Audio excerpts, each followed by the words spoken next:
looks like. Joining me now to talk more about the state of this race heading into that big presidential debate Monday, we got Steve McMahon. He's a Democratic strategist, and John Feehery, a Republican strategist.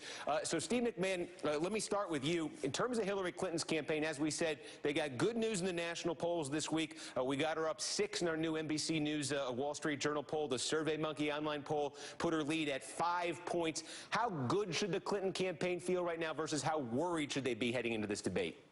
I think they should feel really good for a couple of reasons. First of all, national polls tend to be kind of the leading edge, and state polls tend to be the trailing indicator. And you see her actually opening up her lead. The race is probably a structural 5-point race, a 5-point advantage for Hillary Clinton or a Democrat. You said it at the beginning. She starts off with 242 electoral college votes.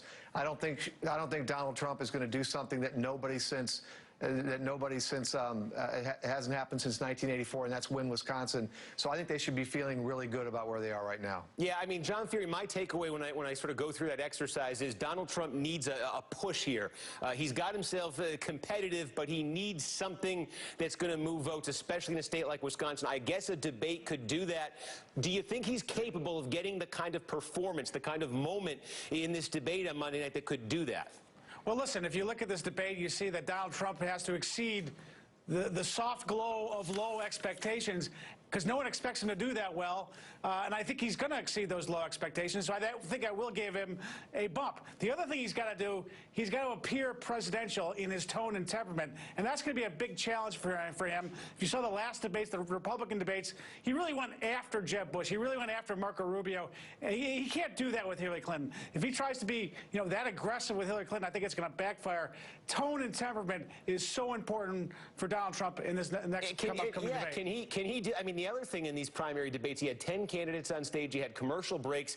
Donald Trump would get about a 2-minute burst of attention, then disappear for 20 minutes. I mean this seriously, because this is not a guy who talks about policy that much. Does he have 90 minutes of material to go through that's not going to get him into trouble? Well, that's the big question. I think he does, but you know what? He's going to have to be an expert at the filibuster and find ways to have his big ideas spoken, big sentences that take a lot of time. Yeah, and Steve McMahon, I was talking to somebody today.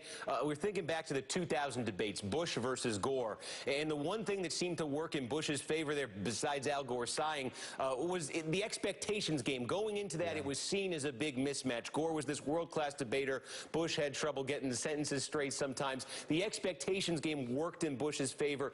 Is that something Trump has to rely on here? Well, I think John's right. I mean, I think the expectations are very low for Donald Trump, and probably they shouldn't be because, as we all know, he's quite a showman. I do, though, think it's going to be difficult for him to hold his temper.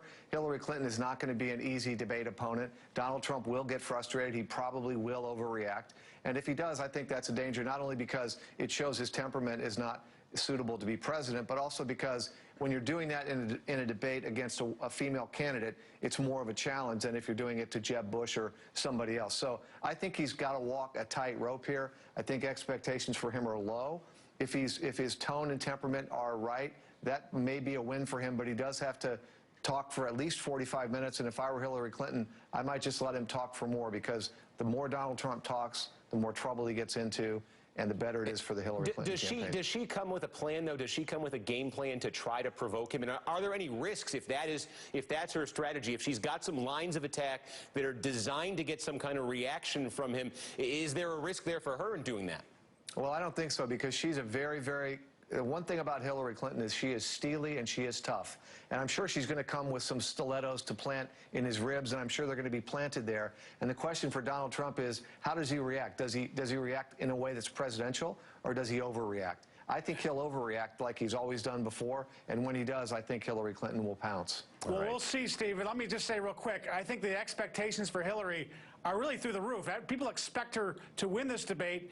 The problem for Hillary is she kind of retreats into her big policy books. She doesn't speak to the American people. She speaks to the inside the Beltway crowd, and that's a danger for her because Donald Trump speaks to the wider audience. He doesn't get into deep policy discussions. And for Hillary, she also has a stamina problem. Is she going to be able to handle, with the frustration of dealing with a Donald Trump who doesn't really answer her questions, doesn't really play by her playbook, and you're never quite sure what Donald Trump's going going to come up with. Can she handle that? Does she have the stamina to handle dealing with Donald Trump for 90 minutes? All right, John Feehery, Steve McMahon, again, 4 days away till that big first debate. Thanks to both of you for joining us.